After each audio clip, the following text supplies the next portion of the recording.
इंतहाई अफसोस के साथ अपनी पाकिस्तानी कौम को भी ये इन्फॉर्म करना चाह रही हूँ कि मैं पाकिस्तान तहरीक इंसाफ मैं छोड़ रही हूँ।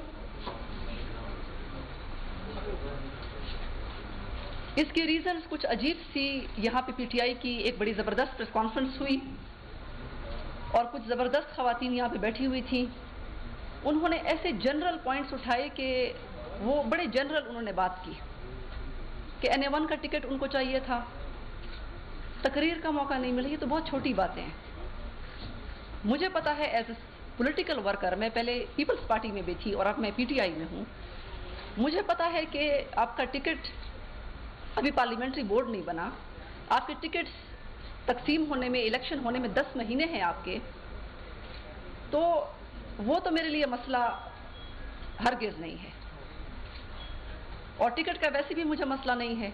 पाकिस्तानी अवाम जिस तरीके से मुझे इज़्ज़त देते रहे हैं और जिस तरीके से खैबर पख्तूनख्वा के अवाम मुझे इज़्ज़त देते रहे हैं, लोड शेडिंग के ख़िलाफ़ आप धरना देख लें कि कितना कामयाब, और एक खातून को उन्होंने, एक खातून की लीडरशिप में उन्होंने वो धरना किया और बहुत कामयाब रहा। तो NA1 तो मेरे लिए कोई मसला नहीं है और ना अभी टिकट्स की तकसीम का कोई ऐसा इशू है। तो ये बहुत इलॉजिकल सी बात थी, मुझे बड़ी अजीब सी लगी। दूसरी बात कि पार्टी के तकरीर का मौका नहीं मिला, तो तकरीर तो मैं असेंबली में भी कर सकती हूँ। तकरीर तो कोई ऐसी बात नहीं है। इससे पहले भी जलसे होते रहे हैं जिसमें मेरी तकरीर नहीं हुई। आज पीटीआई को लोग ज्वाइन कर रहे हैं और मैं पीटीआई को छोड़ रही हूँ। यकीनन कुछ ऐसी वजूहात होंगी कि जिनकी वजह से मुझे ये फैसला करना पड़ रहा है। मेरा ताल्लुक एक कबाइली वजीर ख़ानदान से है। हम वजीरिस्तान से ताल्लुक़ रखते हैं, हम पख्तून हैं, और हमारे लिए सबसे बड़ा इशू, सबसे ज़्यादा इम्पॉर्टेंस गैरत और इज़्ज़त की होती है। और हमें बचपन से बहादुरी और करेज सिखाया जाता है कि आप करेजियसली, आप बहादुरी से आप बात करें। यह हमारी ट्रेनिंग में शामिल है। मेरे ख़ानदान में कोई ड्राइवर्स भी नहीं रखता, मेरे वालिद खुद गाड़ी चलाते हैं। हमारे ख़ानदान का ऐसा रिवायत है। और जो भी बात होती है हम अपने पेरेंट्स को बताते हैं, शेयर करते हैं उनसे।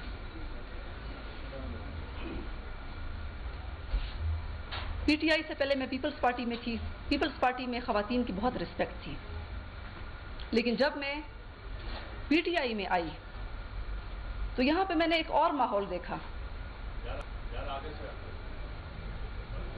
और उस माहौल से बहुत सारी ख़वातीन नाला हैं, बहुत सारी ख़वातीन परेशान होती रही हैं। लेकिन शायद मैं वज़ीरिस्तान से ताल्लुक़ रखती हूँ तो मैंने वो करेजियसली स्टेप वो ले लिया है, और मैं कॉम्प्रोमाइज़ इज़्ज़त के मामले में मुझे ये सिखाया गया है कि आप ना करें। इस पार्टी में इमरान खान जो हर एक की बारियां लगवाते हैं, कभी किसी की बारी लगवाते हैं, कभी कहते हैं तुम्हारी बारी है, कभी कहते हैं उसकी बारी है। मैं तो इमरान खान से कहूंगी कि अब तुम्हारी बारी है। खुद को पारसा, पूरी दुनिया खराब, खुद को पारसा, खुद फरिश्ते। मैंने वो कल्चर देखा उस पार्टी में, आई वॉज शॉक्ड। इनके कुछ करतूत, इनके बहुत सारे हैं, उन करतूतों में से एक करतूत ये है कि ये जिस तरीके से टेक्स्ट मैसेजेस भेजते हैं गलत, और भी बहुत सारे काम, जिस तरीके से ये ख़वातीन और लड़कियों की जो इज़्ज़तें हैं, इज़्ज़तदार ख़वातीन की जो इज़्ज़तें हैं, वो इस पार्टी में मैं आपको बताना चाह रही हूँ कि वो महफूज नहीं है। इमरान खान के हाथों और इमरान खान के इर्द गिर्द जो उनका टोला है,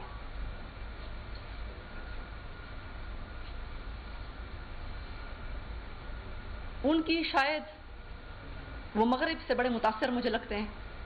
शायद वो पाकिस्तान को इंग्लैंड समझ बैठे हैं, और वैसे भी 67 साल की उम्र में आपकी आदतें तब्दील नहीं होती, तो शायद उनको आदतें पड़ी हुई हैं उधर की, तो उन आदतों पे उनका कोई कंट्रोल नहीं है। और वो एक मगरबी कल्चर यहाँ पे इंट्रोड्यूस करवाना चाहते हैं, जो कि हमारा मशरकी मुआशरा, पाकिस्तान का मुआशरा, हमारा पख्तून मुआशरा, मुसलमान मुआशरा वो चीज़ें टॉलरेट नहीं करता।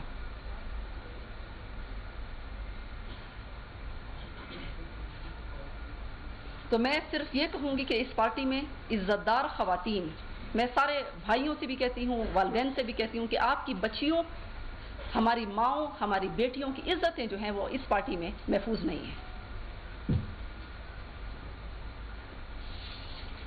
मैं कोई नवाज शरीफ की पार्टी ज्वाइन नहीं करने वाली। इन्होंने कुछ और इल्ज़ामात लगाए कि नवाज शरीफ की पार्टी को ज्वाइन करने वाली हैं। बिल्कुल गलत बात। मैं तो कोई नून लीग को ज्वाइन नहीं करने वाली। हाँ, सिर्फ मैं ये कहूँगी कि नवाज शरीफ पे आप सारे इल्ज़ामात लगा दें। एक बात मैं ऑनेस्टली मैं बात करूँगी एज अ पाकिस्तानी, कि उस पर आप सारे इल्ज़ामात लगा दें। ये इल्ज़ाम आप उसके ऊपर नहीं लगा सकते कि वो उसकी वजह से हमारी जो माओं, बहनों, बेटियों की इज्जतों को खतरा है। ये इल्ज़ाम उसके ऊपर आप नहीं लगा सकते। वो एक ख़ानदानी आदमी है और वो इज्जत करना और एहतराम देना जानता है।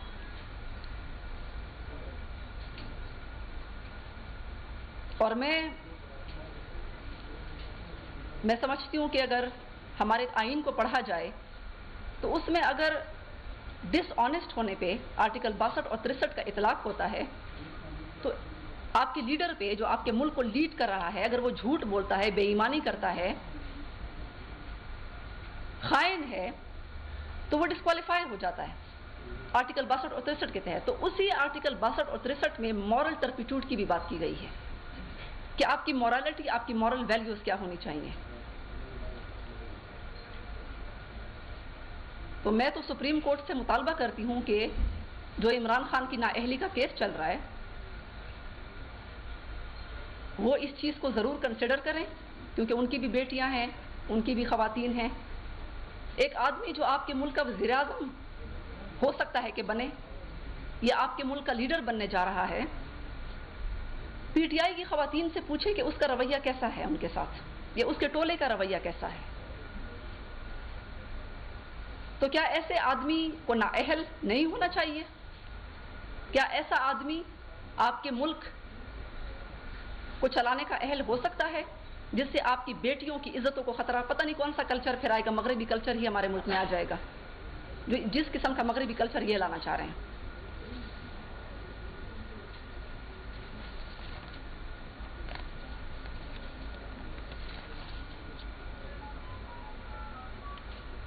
परफॉर्मेंस की इन्होंने बात की कि उसकी कोई परफॉर्मेंस नहीं थी। मेरी परफॉर्मेंस आपके सबके सामने। मैं जिस ऑनेस्ट तरीके से अपने मुल्क के लिए, मैं ना इमरान खान के लिए मैं बात करती रही थी हूँ, ना तहरीक इंसाफ के लिए, मैं पाकिस्तान के लिए और इस मुल्क के अवाम के लिए मैं हमेशा बात करती रही हूँ। लोड शेडिंग का इशू जिस तरीके से मैंने उठाने की कोशिश की अवाम के ताउन से, वो आपके सामने है।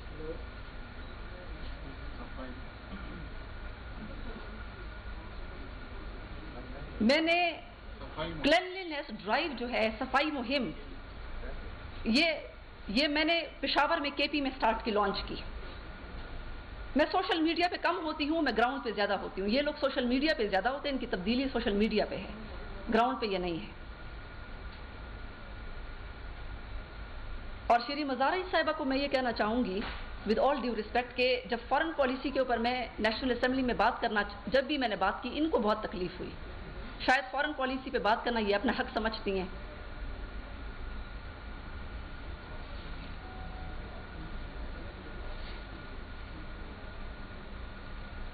जहां तक टिकट की बात है कि मुझे इस पार्टी ने टिकट दिया, तो मैं ये बात कहना चाहूँगी कि एक तो इमरान खान की जो अखलाकियात मैंने आपके सामने बता दी। दूसरी बात कि एक ऐसा शख्स, हमारी एक मीटिंग हो रही थी, उसमें इमरान खान ने शहीद मोहतरमा बेनज़ीर भुट्टो के बारे में, एक मरी हुई खातून के बारे में, मुझे बड़ा शौक उस दिन हुआ। इतने अजीब उसने अल्फाज इस्तेमाल किए कि जिससे मुझे इंतहाई अफसोस हुआ। बतौर मुसलमान मेरे ख्याल से मरे हुए लोगों के पीछे आप बात नहीं, आपको मुनासिब नहीं लगता कि आप बात करें उनके खिलाफ। मुझे उस चीज़ पे बहुत शौक हुआ कि अगर ये आदमी मरों को भी नहीं छोड़ता, जिंदों पे तो कीचड़ उछालना, इल्ज़ाम लगाना, ये तो इनका काम है। और मैं आपको बताऊं कि पार्टी मीटिंग्स में मुझे इस पार्टी का विजन पसंद था शुरू में, लेकिन मैं पार्टी मीटिंग्स में 2 वजूहात थी कि मैं क्यों पार्टी मीटिंग्स में और मैं नहीं आती रही। एक वजह ये थी जो मैंने आपके सामने बता दी। मैं बनीगाला मीटिंग्स में, पार्टी मीटिंग्स में मैंने आना छोड़ दिया था। अलबत्ता मैं ग्राउंड पे पाकिस्तानी अवाम के शाना बशाना में खड़ी थी, और जब भी अवामी इशू हुआ मैं उनके साथ, पार्टी के साथ खड़ी थी। दूसरा, इनकी परफॉर्मेंस सिर्फ ये है कि कीचड़ उछालो। जब हमारी मीटिंग्स होती हैं तो इमरान खान बताते हैं कि किस पे किस तरीके से अटैक करना है। उसका हंसी से आपने उसके ऊपर अटैक करना है, उसका जो है उसके ऊपर मजाक उड़ाकर आपने उसके ऊपर अटैक करना है, उसकी इंसल्ट आपने कैसे करनी, उसके ऊपर कीचड़ कैसे उछालना, ये तरीके हमें जो है वो बताया जाता है। नाम तब्दील करता है, नाम लोगों के नाम जो है वो बिगाड़ता है। मेरे ख्याल से इस्लाम में नाम बिगाड़ना जो है वो भी बतौर मुसलमान हमें पता है कि वो ठीक बात कोई नहीं है। तो ये मैं टिकट के ऊपर अगर बात करूं कि उन्होंने आज अगर मुझे एमएनए का टिकट दिया है, उन्होंने कहा कि आपको एमएनए का टिकट मिला। टिकट मुझे पीपल्स पार्टी में जब मैं थी तो शहीद बेनज़ीर भुट्टो साहिबा ने एक दफ़ा मुझे कहा था कि मुझे don't call me your excellency, call me mother. उनके ये अल्फाज हैं मुझे। और जब उस खातून जिसने मुझे बेटी कहा था, और इतनी अजीम एक खातून जिसने इतनी स्ट्रगल की पाकिस्तान के लिए, उसके बारे में एक मरी हुई खातून जिन्होंने पाकिस्तान के लिए कुर्बानी दी, मैं समझती हूँ कि उससे मुझे बड़ा शौक पहुंचा जब इमरान खान ने उनके बारे में ऐसे अल्फाज इस्तेमाल किए। और बेनज़ीर भुट्टो साहिबा ने मुझे 2 टिकट्स दिए थे, एमएनए और एमपीए। उस वक्त मेरी एज बहुत कम थी, उन्होंने मेरी एज को भी नहीं देखा और मुझे 2 टिकट्स दिए मेरे टैलेंट के ऊपर, मेरे पोटेंशियल के ऊपर।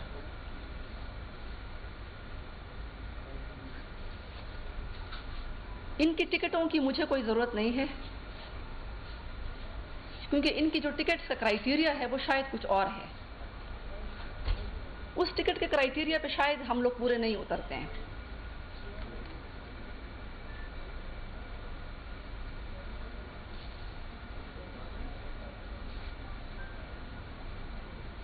एक और बात कि यहाँ पे मुझे एक और बात पे इंतहाई अफसोस हुआ। मैं तो पीटीआई वर्कर्स के साथ होती हूँ, मैं पीटीआई वर्कर्स की खिदमात को, उनकी कुर्बानियों को मैं सलाम पेश करती हूँ। धरनों में आप देखें, प्रोटेस्ट में आप देखें, एहतजाज में देखें, ये जो जिस पोजीशन पे हमारी पार्टी आज पहुंची है, उन वर्कर्स को आप कहते हैं कि अदना वर्कर्स, छोटे वर्कर्स या किसी काम के नहीं, तो मुझे इस बात पे इंतहाई आई वॉज शॉक्ड कि खुद तो आप जो है वो बनीगाला के घर में आप बैठ जाते हैं, डंडे जो है वो आपके कारकुन खाते हैं, टीयर गैस उनके ऊपर पड़ती है और शेलिंग उनके ऊपर होती है, शहादतें उनकी हो जाती हैं, और फिर आप कहते हैं कि ये अदना कारकुन है, ये छोटे कारकुन हैं। तो इस पे पीटीआई के वर्कर्स पूरे पाकिस्तान में उन्होंने बहुत बुरा मनाया है। इस चीज़ के ऊपर उन्होंने बहुत सख्त एहतजाज भी किया है कि पीटीआई में शायद 2 कैटेगरीज हैं, एक बड़े कारकुन हैं शायद जो बनीगाला में रहते हैं, और एक शायद छोटे कारकुन हैं, अदना कारकुन है, किसी काम के नहीं है, वो हम हैं। और वैसे भी मैं ये बात बताऊं कि शैतान ने भी एक दफ़ा कहा था, जब आदम के बारे में उसने कहा कि मैं आग से बना हुआ हूँ, ये मिट्टी से बना हुआ है। तो मेरे ख्याल से गरूर करना शैतान का काम है कि मैं आग से बना हूँ, ये आदम जो है मिट्टी से बना है, तो मैं तो इसकी ताज़ीम नहीं कर सकता। तो इस शैतानियत से जो लीडरशिप है वो निकल आए, इस माइंड सेट से निकल आए। अगर आप आज इस पोजीशन पे पहुंचे हैं तो आप अदना कारकुन, मैं भी खुद को अदना कारकुन समझती हूँ, मैं भी खुद को आवाम का हिस्सा समझती हूँ, उनकी कुर्बानियों की वजह से आप इधर पहुंचे हैं।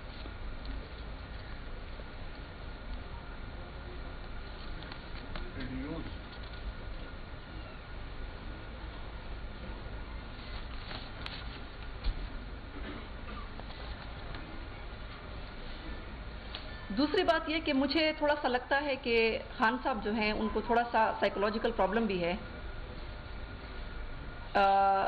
वो टैलेंटेड लोगों से शायद जेलस होते हैं, वो शायद उनको अपने लिए खौफ महसूस करते हैं। नौजवानों को बड़ा लेक्चर देते हैं कि आप जो है अपने आप को इस तरीके से बनाएं, लेकिन शायद जो मैंने महसूस किया इस पार्टी में, वो टैलेंटेड नौजवानों से बाज़ औक़ात जेलस भी हो जाते हैं और शायद उस जेलसी की वजह से बहुत सारे मर्द हजरात उनसे भाग जाएं। ख़वातीन पे जो उनका अपना तरीक़ाकार है उसकी वजह से ख़वातीन उनको छोड़ जाएं। और इनकी पार्टी में टिकट का जो है वो ये इनका अपना क्राइटेरिया शायद हो, क्योंकि मैंने जो ऑब्जर्व किया वो कुछ और है इस पार्टी में।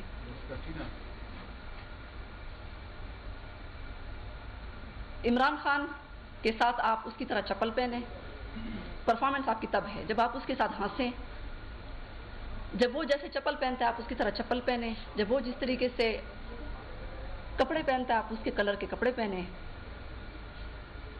तो ये आप पार्टी उसके साथ दौड़ लगाएं कहीं जाकर, तो पार्टी में उसके करीब आने के ये तरीके हैं। हम जैसे लोग जो ग्राउंड पे काम करते हैं, सिर्फ काम करते हैं और पाकिस्तानी अवाम के इश्यूज उठाते हैं, वो शायद इस पार्टी में इंपॉर्टेंस नहीं रखते।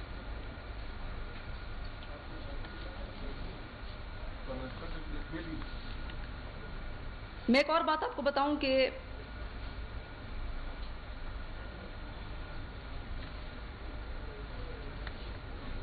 MNAs, PTI के सारे वर्कर्स भी नाराज, उनसे हमेशा काम ले लिया जाता है लेकिन उनको इज्जत नहीं दी जाती। इसी तरीके से हमारे जो MNAs हैं वो सारे के सारे नाराज। हमारे MNAs, एक MNA एक इलेक्टेड बंदा होता है जिसके पास लाखों वोट लोगों का होता है, उसके पास लाखों अवाम होती है। MNAs की जिस तरीके से इस पार्टी में तजलील की जाती है वो आप MNA से जाकर पूछें।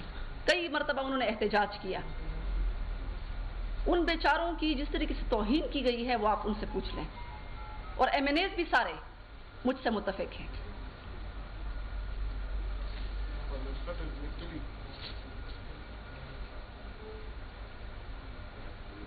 एक और बात कि KP गवर्नमेंट, मैंने एक डेलीगेशन में मुलाकात की, मैंने हमेशा एक डेलीगेशन में पिछली दफ़ा मैंने मुलाकात की है कुछ दिन पहले, और मैं उस डेलीगेशन में बताना चाहती हूँ कि मैं कोई NA1 के टिकट के लिए नहीं गई। मैं इसलिए गई क्योंकि पाकिस्तान के, और मैं अपने लिए नहीं गई, मैं पाकिस्तान के लोगों के लिए गई। उधर खुद के लिए अगर गई होती तो शायद फिर मुझ पे इल्ज़ाम आता। रिक्शा यूनियन के सदर को मैं लेकर गई क्योंकि उस रिक्शा यूनियन के 10 रिक्शे गरीब रिक्शा वालों के जल गए थे एक एक्सीडेंट में, उसकी कॉम्पेंसेशन परवेज खटक उनको नहीं दे रहा था।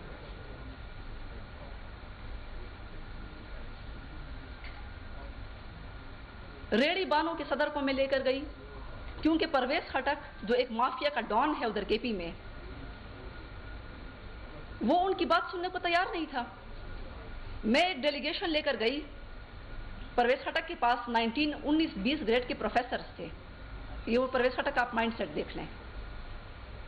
19-20 ग्रेड के प्रोफेसर्स को कहते हैं 50 लोग थे, पूरे KP से लोग थे, कहते हैं ये सारे गुंडे हैं। जब आपकी चीफ मिनिस्टर का इस किस्म का एटीट्यूड, वो नाराज होकर चले गए। तो ये आपकी चीफ मिनिस्टर का माइंडसेट है, ये PTI का चीफ मिनिस्टर है जो कि नया KP का चीफ मिनिस्टर है। इमरान खान खुद को बहुत अक्लमंद समझता है, पूरे पाकिस्तान को बेवकूफ़ समझता है कि मैं सबको किसी तरीके से भी गुमराह कर लूँगा। ये नवाज शरीफ के बारे में कहते हैं कि ये पाकिस्तानियों को भेड़ बकरियां समझते हैं। मेरे ख्याल से इमरान खान आप भी इसी खुशफहमी में मुब्तला हैं कि आप भी पाकिस्तानियों को बेवकूफ़ और भेड़ बकरियां समझते हैं।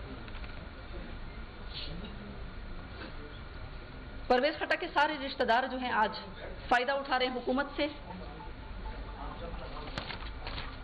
और सारे शुरू में जब MNA की सीट्स थी, रिजर्व सीट्स, वो सारी परवेज खटक ने अपनी कजन को दे दी, अपने रिश्तेदारों को दे दी। रिजर्व सीट्स पे सारी अपने रिश्तेदारों को डाल दिया। आज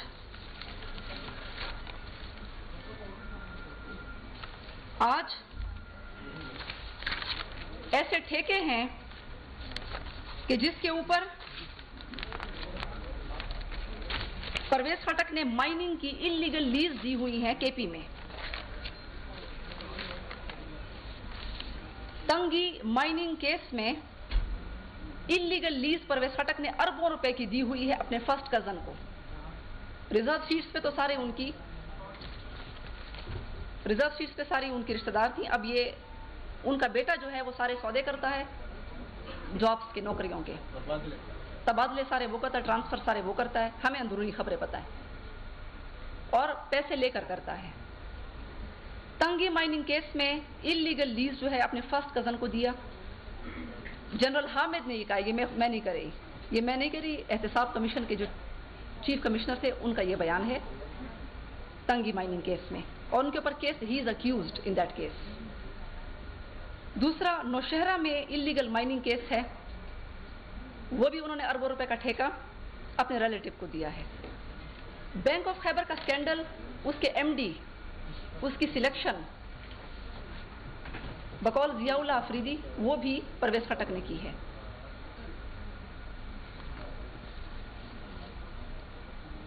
मैं उस दिन डेलीगेशन में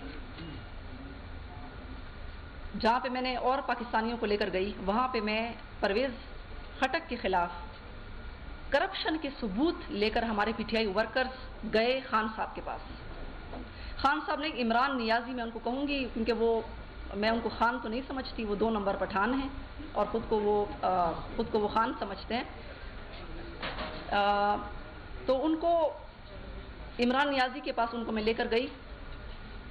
वो सबूत दिखा रहे हैं, बिलियन ट्री सुनामी में ये हो गया, बिलियन ट्री सुनामी में ये हो गया, केपी गवर्नमेंट में परवेज खटक ने इतनी करप्शन की, इस ठेके में इतनी करप्शन की। इमरान नियाजी को पता नहीं क्या मसला था कि उसने सारे सबूत साइड पे रख लिए, मुस्तरद कर दिए। पता नहीं कि वो परवेज खटक से ब्लैकमेल हो चुके हैं, या पता नहीं उनको क्या खौफ है, क्या खतरा है कि उस आदमी के खिलाफ ये एक लफ्ज भी नहीं सुनता। शायद उनके ठेकों से इमरान खान की किचन चलती है मेरे ख्याल से।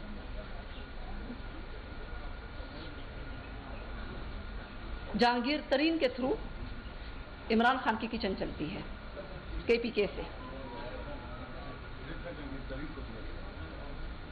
ठेके जहांगीर तरीन को मिलते हैं और किचन इमरान खान का चलता है केपी से।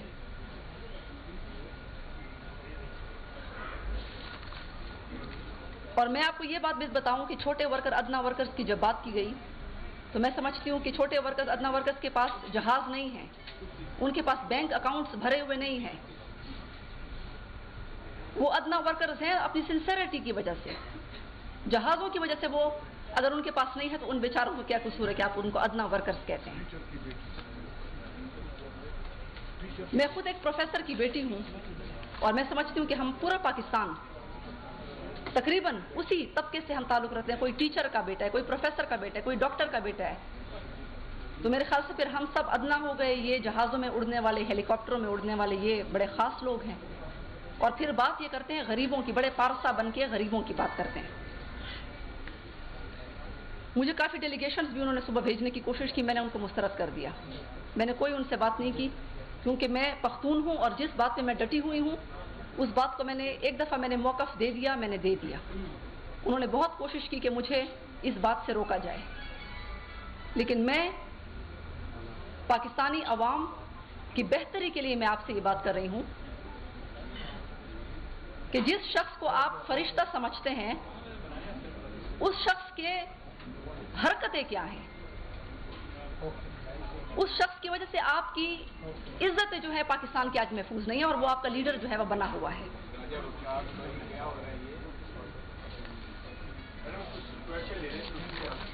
तो मैं आखिर में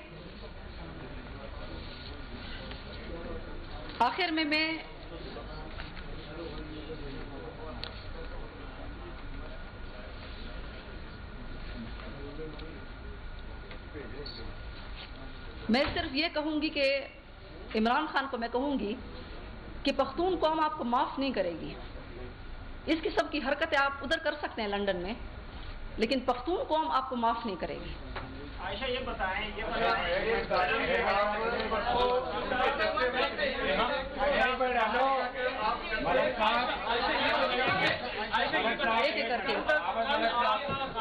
मिली है। कल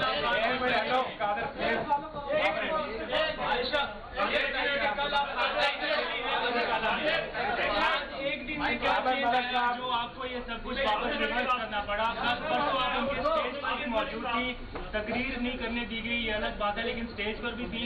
और कल आप बनी गाला में खान साहब से मिलने भी गई, 3 घंटे तक मुलाकात हुई। क्या ऐसा हुआ जो ये सारा कुछ रिवर्स हुआ? और एक तो इन्होंने बड़ी एक गलत इल्जामात लगाए। मैं थोड़ा सा एक इल्जामात मुझ पर लगाए गए कि आयशा गुलाले ने इमरान खान से अलहदगी में मुलाकात की दरख्वास्त की, ये टिकर चल रहे थे। मैं इस पे शर्म आनी चाहिए उन लोगों को। मुझे वो सबूत इसका दिखा दें, मुझे बता दें कि मैंने ऐसी कोई मुलाकात की वो की हो। दूसरी बात यह है कि मैं डेलीगेशन कल तक मैं पीटीआई का हिस्सा थी, मैं डेलीगेशन लेकर गई। मैंने आपको बताया कि रड़ीबान का सदर में लेकर गई, मैं रक्षा यूनियन के सदर को लेकर गई, और हमारे पीटीआई वर्कर जो नया केपीके देखना चाहते थे वो करप्शन के सबूत लेकर गए। परवेज खटक के बिलियनट्री सुनामी में परवेज खटक के ठेकों के सबूत लेकर गए, वो इमरान खान ने फेंक दिए। और हमें कोई हैरानगी नहीं हुई क्योंकि वहां पे आतिफ भी मौजूद था, वहां पे आतिफ मिनिस्टर मौजूद था, वहां पे शहराम, वहां पे अली अमीन मौजूद था, शहराम, शाह फरमान, बहुत सारे एमपीएस, वो सब ये कह रहे हैं कि ये सीएम और ये गवर्नमेंट में इंतहाई करप्शन हो रही है। लेकिन फिर वही बात कि पता नहीं क्या मजबूरी है इनकी कि ये नवाज शरीफ के ऊपर तो पनामा केस ले आते हैं और खुद वहां पे कितने करप्शन के स्कैंडल्स बने हुए हैं, एहतसाब कमीशन को आपने बंद कर दिया है, उसके ऊपर वो उनके लिए अलग केस है। एक मिनट हेलो प्लीज, जिसे फ्लोर दिया जाएगा प्लीज।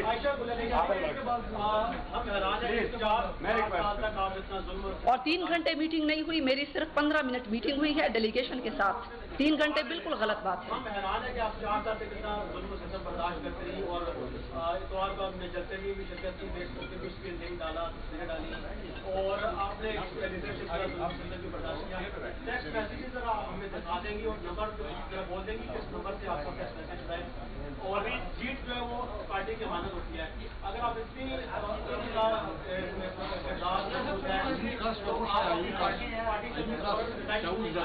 सप्लीमेंट्री भी साथ दे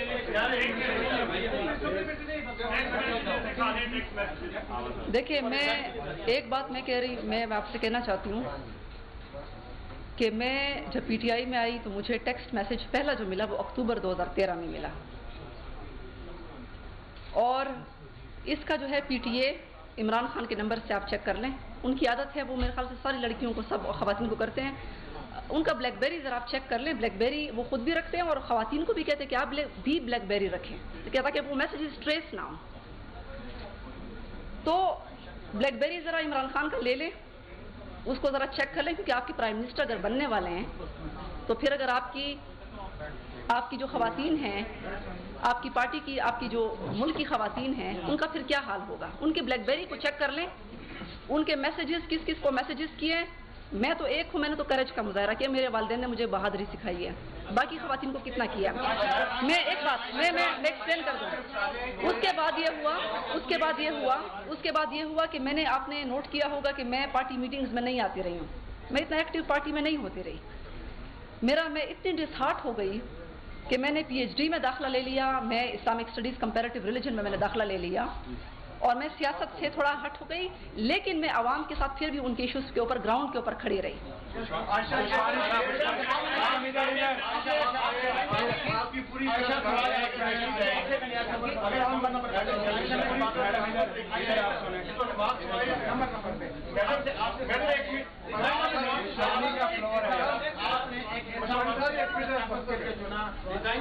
खान के खिलाफ केस भी है और इस वक्त जो सियासी एक वो है वो एक नहज पर है।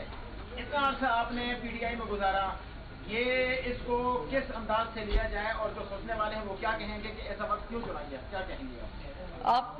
ये आज की बात नहीं है। इमरान खान ये कोई एक तो मैं आपको ये बात बताऊं कि मैं कोई नई बात नहीं कर रही हूँ। इमरान खान का पास्ट आप देख लें, माजी उनका देख लें, तो वो आपके सामने है। ये कोई मैं नई बात नहीं कर रही हूँ। और मैं पार्टी मीटिंग्स में, बनीगाला में मैं मीटिंग्स में नहीं जाती रही हूँ। मैं मीटिंग्स में भी नहीं जाती रही हूँ। मुझे नाराजगी बहुत अरसे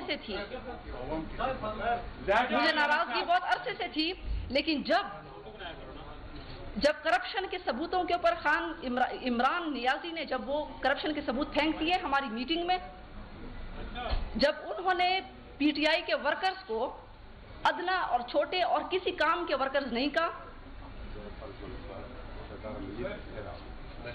और जब खवातीन जब वो पूरी दुनिया की बारियां लगवाते हैं तो और अपने आप को फरिश्ता समझते हैं और डाइस के ऊपर पूरी कौम को, पूरे तमाम तर किसी को भी नहीं बख्शते, तो आप भी तो फरिश्ते नहीं हैं। आपके ऊपर भी तो मेरे साथ मैंने बहुत बर्दाश्त किया और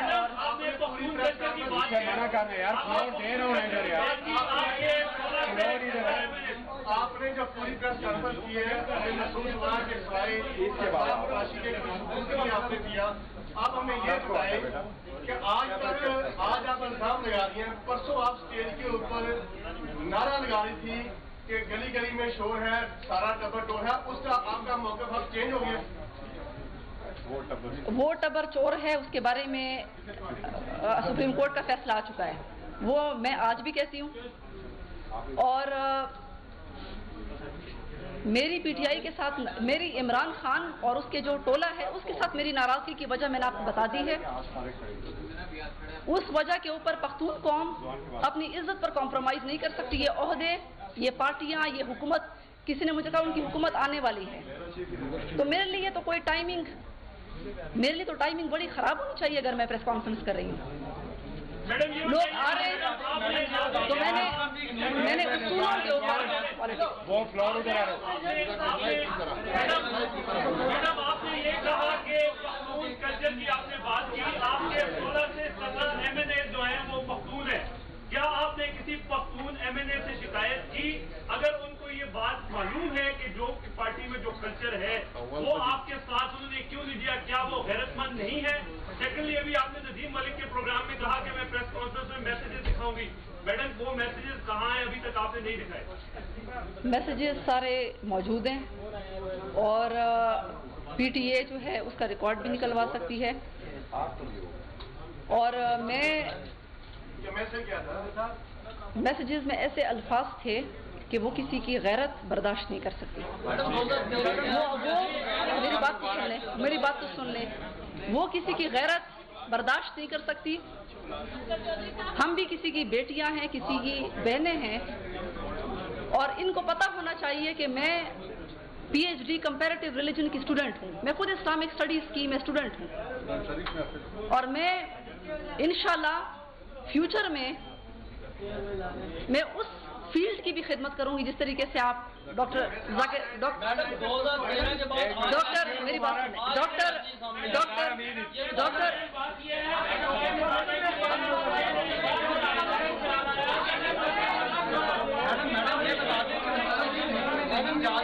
एक यार असगर मुबारक को करने दे भाई, आप बात करें। क्या होता है यार असगर मुबारक? एक क्वेश्चन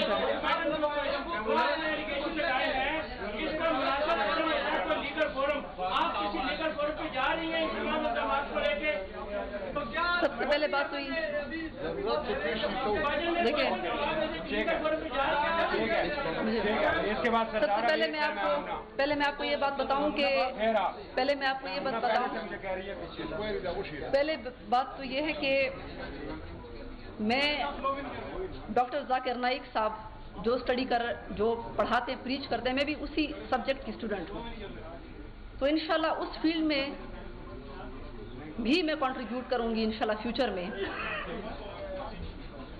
लेकिन जहां पे आपने लीगल फोरम की बात की, तो मैं समझती हूँ कि इसकी इंक्वायरी होनी चाहिए। इसका इमरान खान का ब्लैकबेरी जरा निकालें, ब्लैकबेरी का निकालें, और जब जरूरत पड़ी आप प्लीज प्रेस कॉन्फ्रेंस जब इनकी सारी डिटेल्स पाकिस्तान टेलीकम्युनिकेशन अथॉरिटी के पास है, पीटीए के पास है सारी डिटेल्स, आप उनसे ले लें। मुझे नहीं किया, सबको किया है सारी। YouTube पर गूगली न्यूज देखने के लिए youtube.com की सर्च बार में गूगली न्यूज टीवी टाइप करें। गूगली न्यूज के पेज पर सुर्ख रंग के सब्सक्रिप्शन वाले बटन पर क्लिक करना ना भूलिए। YouTube पेज पर अपलोड होने वाली वीडियोस से बाखबर रहने के लिए बेल आइकन पर क्लिक कीजिए। आपको हर नई वीडियो के बारे में नोटिफिकेशन मौसूल हो जाएगा।